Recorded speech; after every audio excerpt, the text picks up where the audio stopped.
ССМ ќе го следи намалувањето на цените на сите 675 производи предвидени во празничната кошничка и доколку намалувањата не се соодветни, ќе побара казни за трговци. 20 декември ќе знаеме дали цените во Македонија се намалени, дали работодавачите во приватниот сектор, односно стопанствениците, овие трговците, добавувачите и производителите ќе имаат општествена одговорност и ќе излезат во пресрет на граѓаните на Македонија.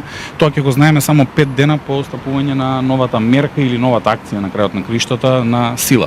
Тоа што можеме да го гарантираме е дека на 20 јануари ќе знаеме точно колку ќе бидат себечни овие трговци и колку ќе изголемат цените на производите по завршување на оваа акција. Тоа што го знаеме од претходниот пат е дека синдикалната минимална кошничка беше главниот коректор на цените. Денеска, поради тоа што сами им се овозможи да ги креираат овие цени, ќе останат достојни барем на тоа што самите го кажуваат. Доколку не го направат тоа, Сојузот на синдикатите на Македонија на почетокот на наредната година ќе бара ригорозни казни за сите вакви нефер трговски практики и нефер трговци во Македонија.